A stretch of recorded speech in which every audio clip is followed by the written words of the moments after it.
I'm very thrilled to have Linda Rae Sande as our guest speaker here on Spotlight on Romance tonight. And Linda, why don't you tell us a little bit about yourself? I know about you, but I would like to have you share that before you start sharing the screen. Well, thanks so much for having me tonight. I am an author of about 10 years now for fiction. Before that, I was a technical writer for about 20 years in Silicon Valley. And I enjoy writing fiction so much better than technical documents, I can tell you that. I live in Cody, Wyoming, and I am single. I own my own home, and I spend a lot of time traveling to do research for writing, which is some of which I'll share tonight in this presentation. And then I also spend, I'm a full-time writer now. I don't have a day job any longer. And so in my spare time, if I have it, I like to go to the movies. I really like action adventure movies. And I enjoy hockey. I'm a San Jose Sharks fan, and I am a part owner of our local Junior A hockey team. That's about it for me. All right. Well, thank you. That's exciting. I've never been to a hockey game, and I have talked to a few women who love hockey, and it always surprises me. No, it's a lot of fun. It's a lot of fun. Yeah. I just recently started on the dating scene again. I've been widowed for almost 4 years, and I have some criteria. Number one criteria, they have to have their own teeth. Oh, yeah. All right, very good. Now, I'm not sure if I'm going to press the share screen here or if you are. Well, go ahead and try it, because I think that you can. I've got it set up so a participant can share. So let's try it. Yeah. All right. So I'm going to do this, but I'm going to go into play mode here. I hope here. Let's see, share and see what it does. And we're going to go. I can see it. Slideshows. Yay. All right. So we can hear. Oh, yes. Here we are. And I can see you still. That's great.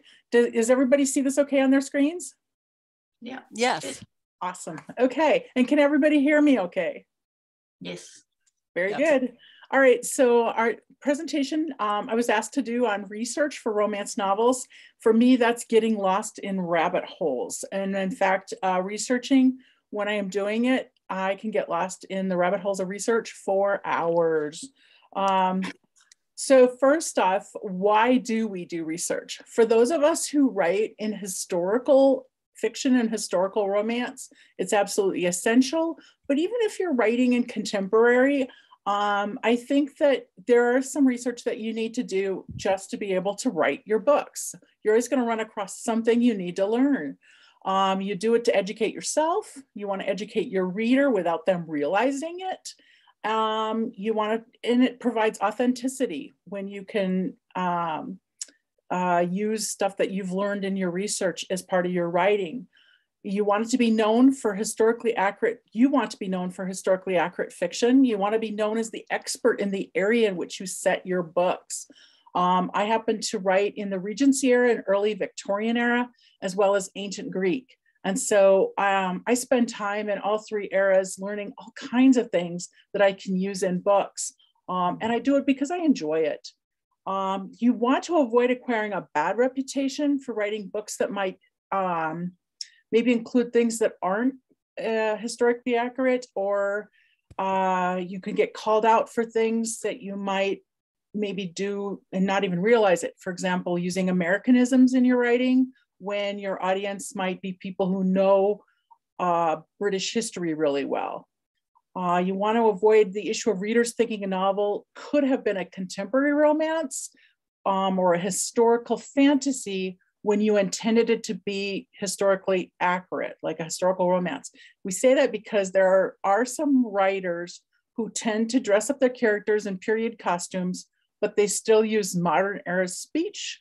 They don't maybe use the correct forms of address for their characters. And so it kind of throws readers out of the story if they run across these situations. And so you just want to be as authentic as possible. So where you start for researching somewhat depends on if you're a plotter or a pantster. For those who plan, they tend to be people who, like, if you plan a book, and once in a while I actually do this, I'll either write a synopsis or do a summary of the scenes of a book, or maybe plan scenes and chapters using post-it notes and a cork board or index cards. Maybe use Scrivener for that. You can plan your story beats, maybe using the romance beats model, or use a modified 3-act structure, or you probably not very likely in romance, but once in a while you can use the hero's journey model for writing a book, or employ mice, or the save the cat, or the snowflake method. There's a whole bunch of different ways to plan out a book.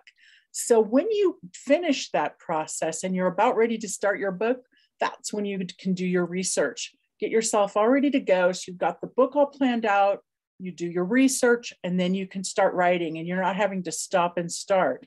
Whereas if you're a pantser, you tend to do your research as you need to.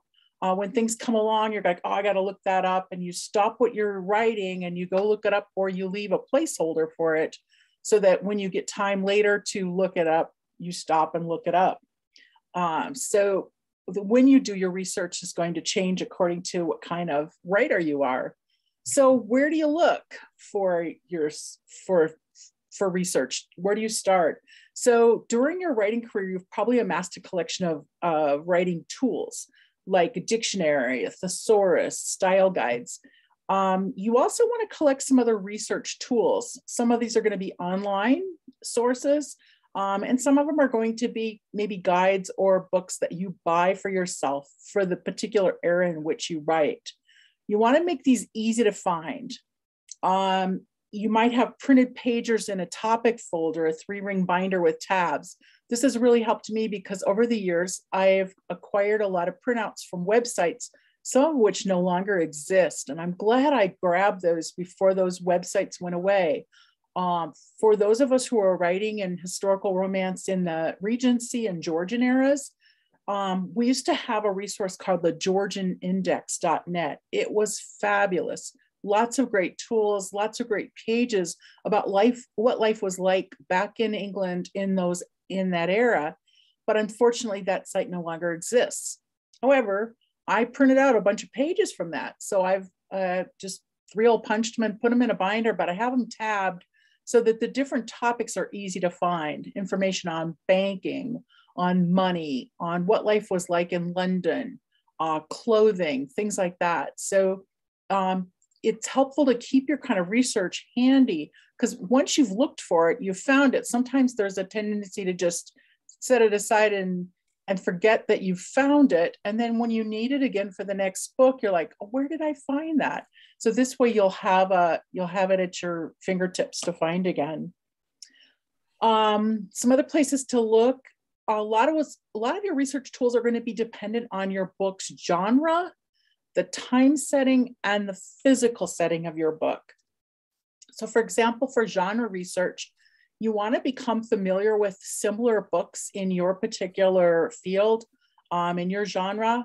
You want to study your also bots, maybe on Amazon, look to see what other books are being sold in the same genres in the ones that you write.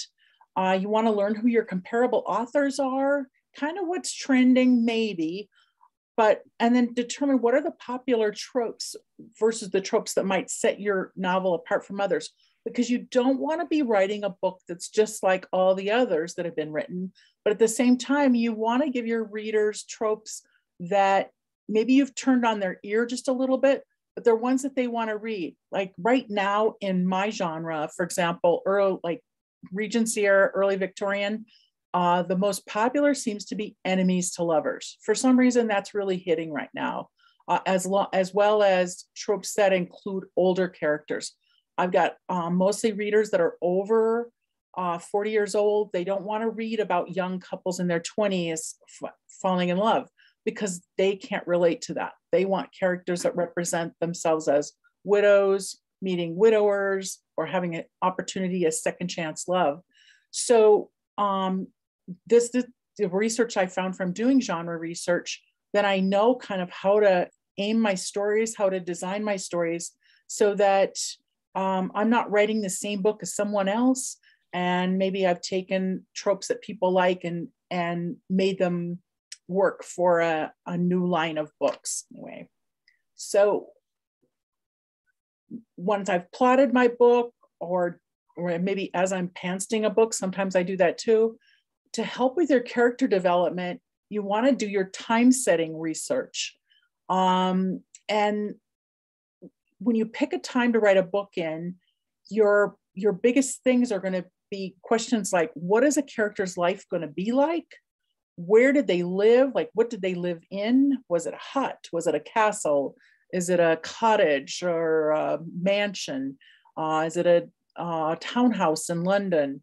So those are kind of questions you want to ask yourself about your character. You want to know, what did they use for transportation? How did they get around? Did they ride a horse? Did they drive a car?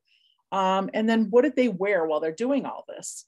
So these are the kind of things you're going to need to know or learn about when you're designing characters for a certain time period. So some time setting tools, where can you find them? You can start by doing an online search using Google or any of your favorite search engines online. And the first thing I like to do is find a calendar, an online calendar, and I choose one with the moon phases in it for the particular time that my story is set. Many of my stories happen only the course of a few weeks. So I might decide to set it, say, in March of 1841, which case I go ahead and grab that calendar, maybe print it out. It's got all the days of the month on it, as well as the moon phases. I incorporate that moon phase information where it helps in a story. And here's why. If you have any scenes that take place at night, out of doors, if an eagle-eyed reader happens to know this stuff or know to look it up, they're going to know if there was a full moon, if it's dark or it's completely black, depending on what kind of, if there's a moon or not. And so you can help incorporate some of that to enrich your story a bit by including references to the moon when you are doing your setting. Also, weather is a big thing. You want to look up the weather for your particular story's time and place. And this applies whether it's contemporary or historical, whatever. For historical weather information, there's pretty good information going back about 300 years for just about any place on the planet. And you want to account for it in your story. And here's why. For years, we used to see people write Regency stories placed in 1816. And they made it sound like everything was all hunky-dory and the world was just wonderful. But for those who know their history, 1816 was one of the worst years on this planet. Across North America, England, and Northern Europe, they were experiencing a nuclear winter. And it was due to a series of volcanic eruptions that happened starting in 1812 and culminating in one that happened in 1815 that sent up so much debris in the air that sunlight couldn't get through.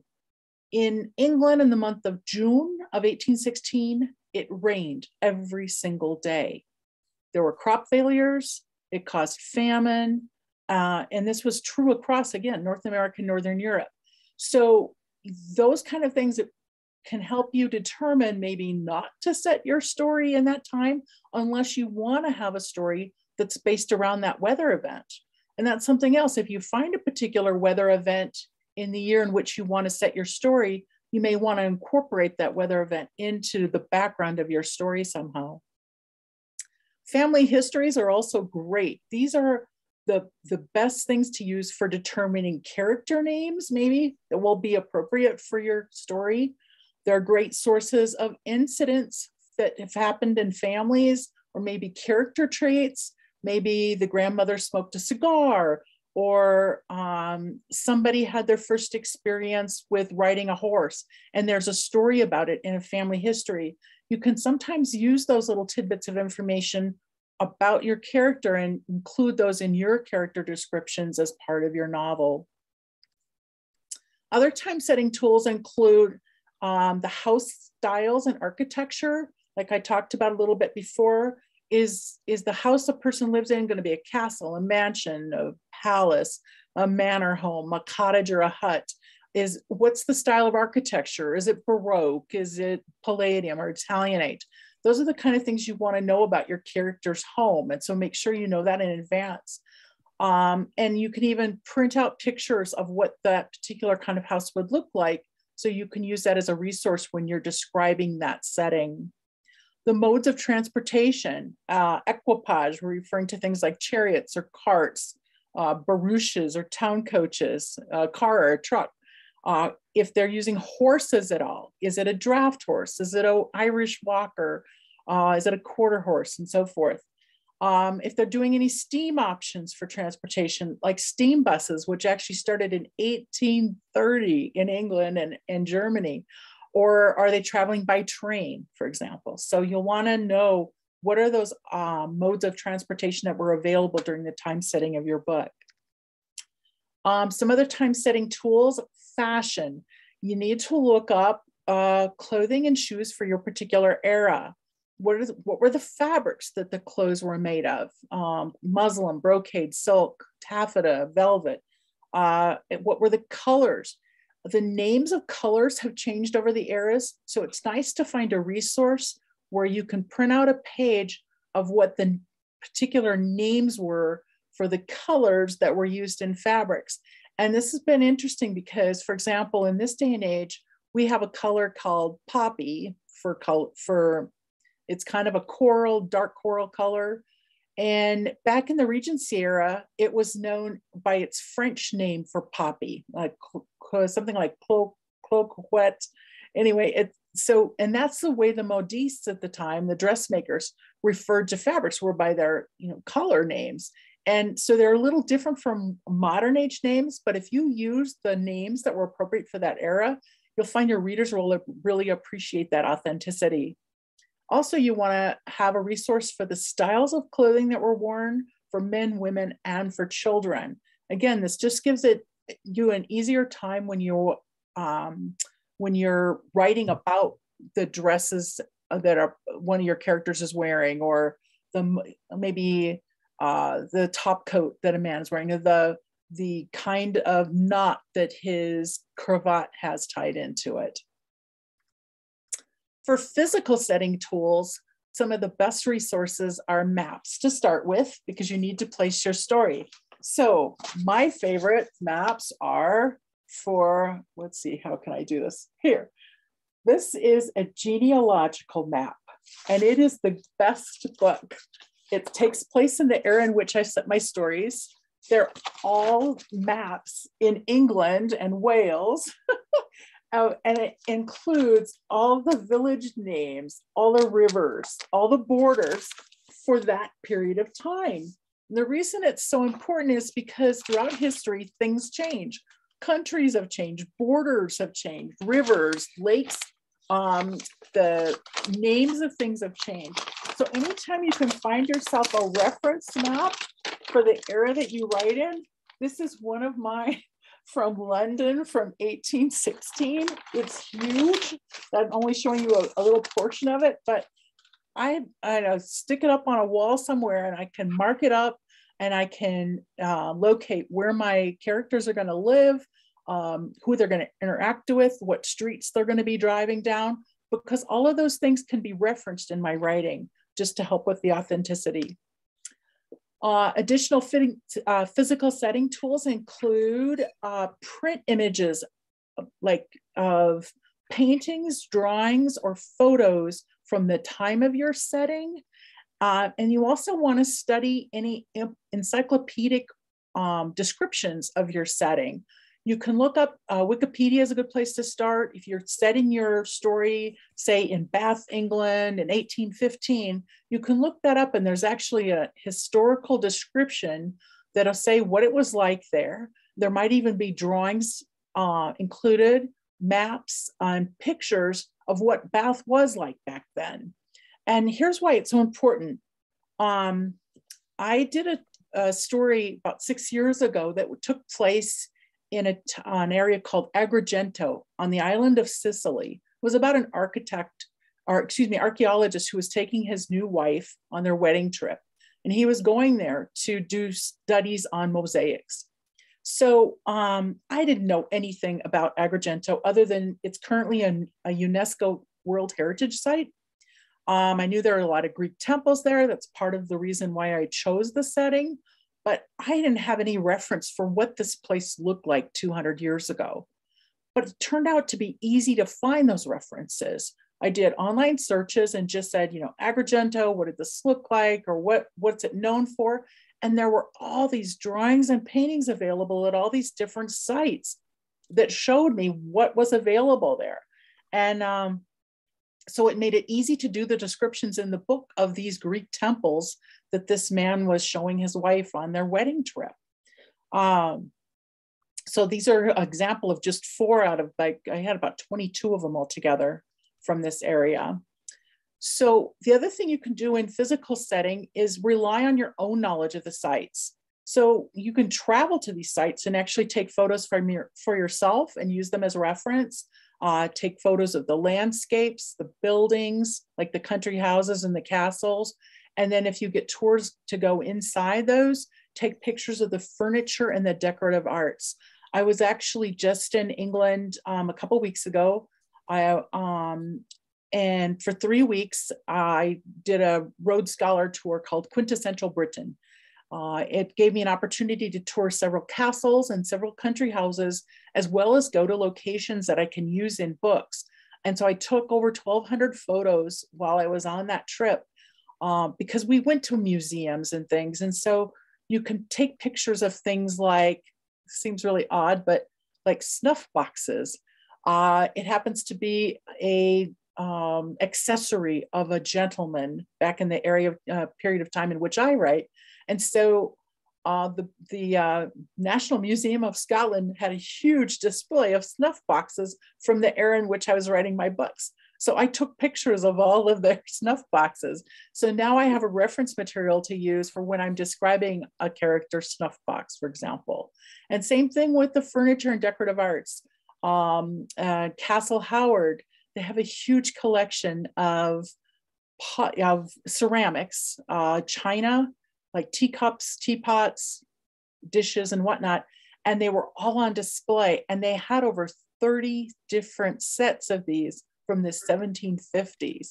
And so these are things that they had on display right there. And I could take pictures of all of them in their dining room. And that was just, it'll be really helpful for when I can use those in a future book.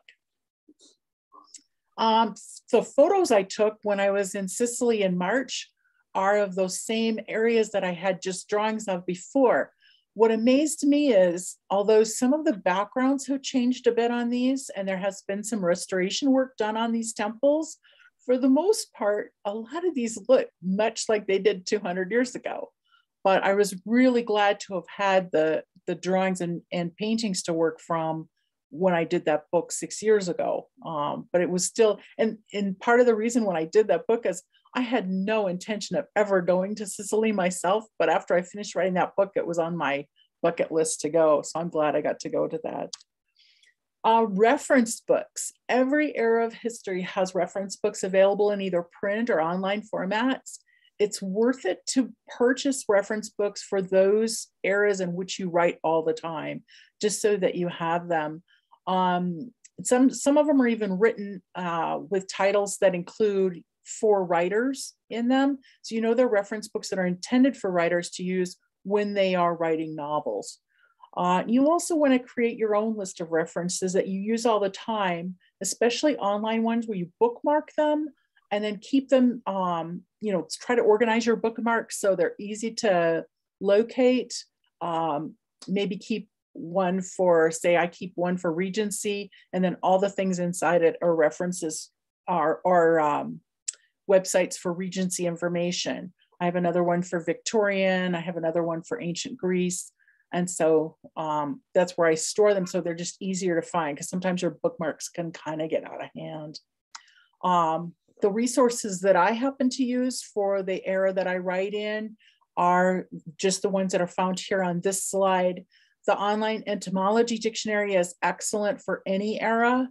To discover like some good curse words to use in books, there's the Dictionary of the Vulgar Tongue.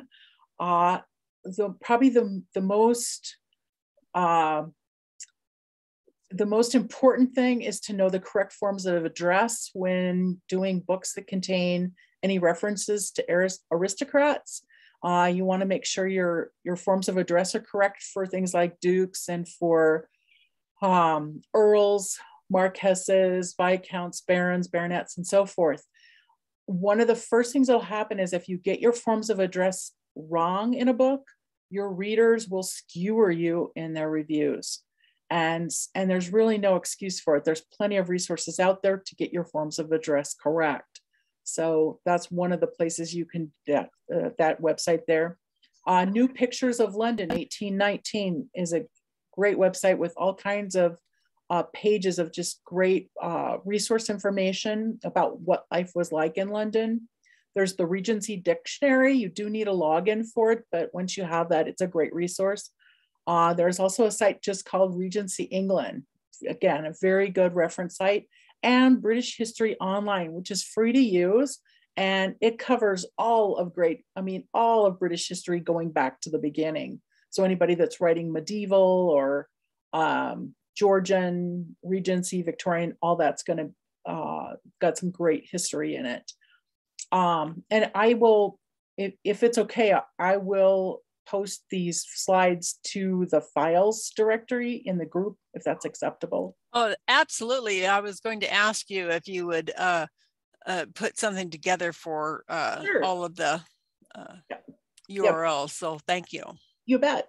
And then you need to use your research. Okay, you've gone off and you've done all this work, right, to find out more for your story. So you want to start drop your tidbits throughout your writing to kind of reinforce your setting, to provide historical events as backdrops in your stories. And these are kind of cool. These historical events that you may have run across as you were doing your research. Maybe you think, oh, I would never use that, but you can always include references or maybe make them part of a topic of conversation that maybe two of your characters are having with one another. And it helps enrich the story a little bit to have some more historically accurate information in the story itself. It just helps provide some more authenticity. So throughout history, we've had some weird things that have happened. And you find out through things like reviews where somebody thinks they know more than you do. It's called overcoming the Tiffany problem. And the Tiffany problem happens because, a medieval novel included a character named Tiffany. And a reader took exception and posted this scathing review complaining that the name was too modern.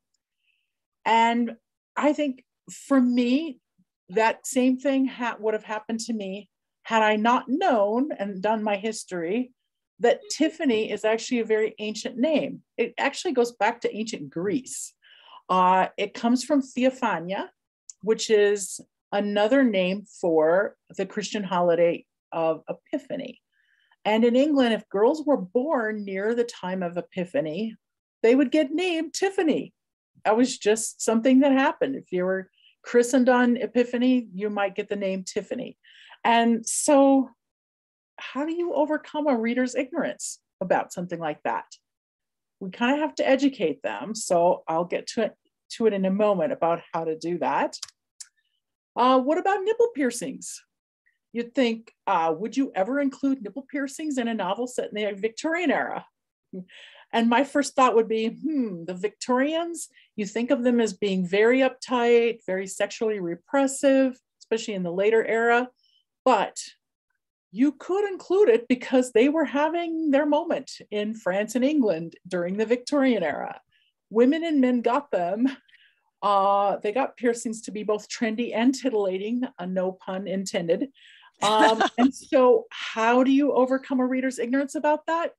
I'll get to that in a minute. What about bathing in medieval era? Okay, so we have this idea from movies and limited series and such about medieval people living in mud, and everything was dirty all the time, and that they only bathed like once a year. That's not true. It's actually, they did bathe and they were into bathing. They used wooden tubs. If they didn't have that, they would find a way to bathe and borrow a tub or put water. They scented their water with herbs. They even used soap, and they washed their hands before and after they had their meals, because they knew that eating dirt was not good for them. So how do you overcome a reader's ignorance? Well, I'll get to that in a second.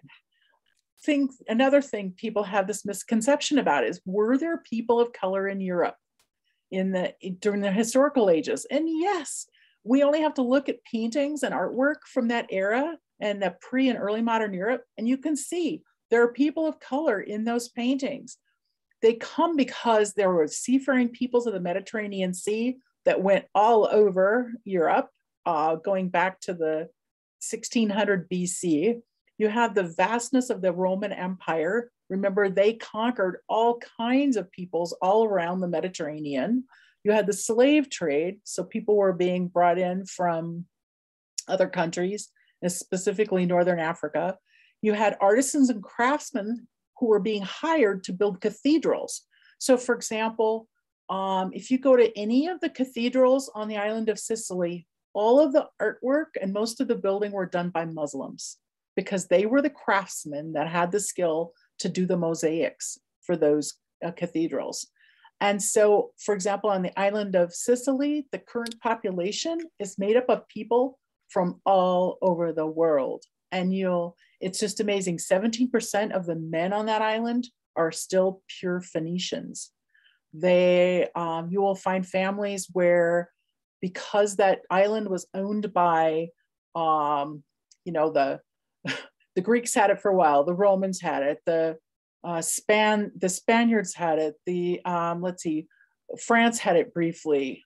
There are families there where you will have a white mother with blonde hair, blue eyes. They will be married to a man who is very dark skinned, swarthy looking, dark, and they will have kids who are gingers. Because those go back to when Sicily had the Norse were there, because they were the first kings there. So it's really a crazy place, and yet it's a perfect example of how there's people of color all over Europe. It's just that there's more concentrated there on that island. And then also dock workers from South Asia were brought in by ships. What used to happen is these ships would go from ports like in Spain, England, and France.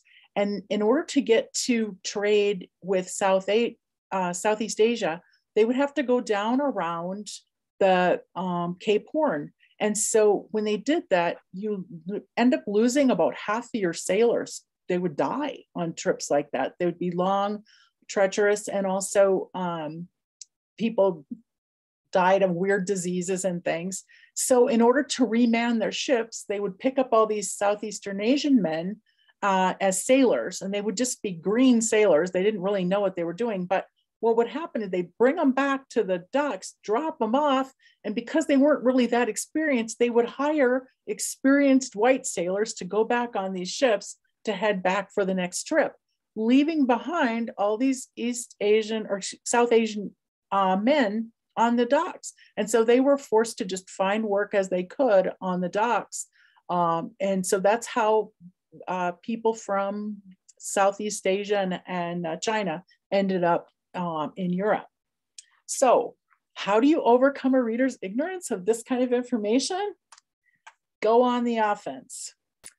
I learned this a long time ago. I wish I had incorporated this into my books earlier, but I've done it for about the last 8 or 9. As you write, you want to create author notes. This is the place to show that you did your research. And they don't have to be very long and involved, just a couple of paragraphs to describe this particular situation and why you include, just something about the fact that you mentioned it in the story and you think that a reader might trip over it. You can include this in an afterword. You tag it as a chapter, and so it gets included in your table of contents, and put it at the end of the novel book before your other back matter, so people see it before they get to your about the author information or your other books. It just helps prevent readers from making comments in the reviews about things that they might believe are historically inaccurate, excuse me. And so you just want to catch them before they can call you out on anything. And so that's all I have for you for this. Are there any questions? Lots of questions? Anybody? Had myself muted. Oh, okay. So I don't know that I really have a question per se. I know that you aimed this mostly at historical, but I think that what you commented very early on applies to contemporary also, from you know, the respect that sometimes you're not living in the area that you're writing about, and it helps to be able to do that research, you know. Right. And sometimes it's hard. It's hard to, you know, I was wanting, although it was historical, I was wanting to have a cliff that somebody would fall off of, and it was man, going through topographical maps and everything to try and find out if this particular area that I was writing on, if the river was enough of a cliff for the person to fall off of. So sometimes Sure. it's not easy. Right. And that's a perfect example of, at least you went to the trouble of trying to find an actual cliff, whereas some writers would just say there was one there without ever knowing there actually wasn't one there. And of course, then it would show up in the reviews. People would say, wait, I live there, and there's no. Yeah, it's a flat plain. Yeah. You know, and this also comes to mind on a contemporary book that I wrote. And it was in an area that I did live in. And so I made a hypothetical tavern. Okay. And I can't tell you how many people, because you know, the date was there and the steak was really good, blah, blah, blah. I can't tell you how many people in that area asked me for directions to that tavern.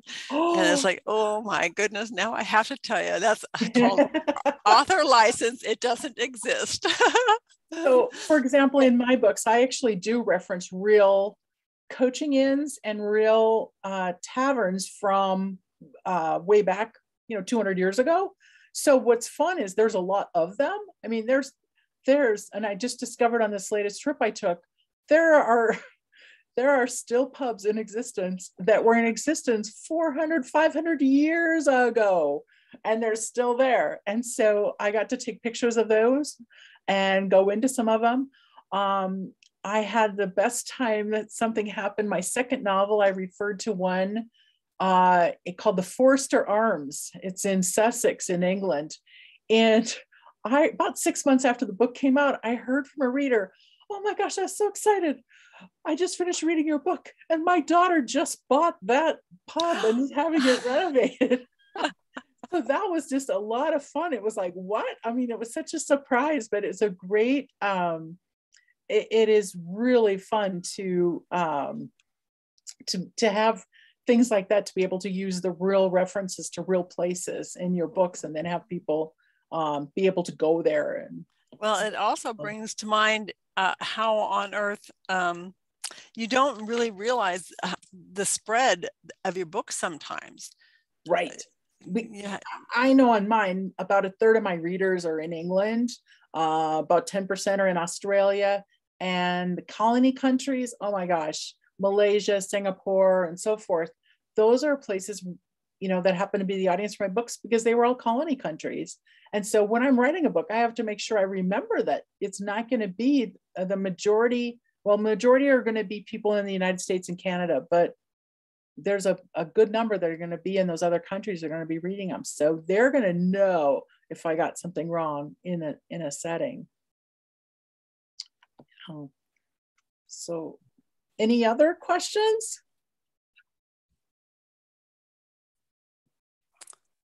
This is a very comprehensive presentation. I thank you very much, Linda. You had your email address there, so as people review the the video or review your slides, they can get in touch with you if they want more information. I'm very excited to have had this presentation. Thank you. The resources that you provided are wonderful.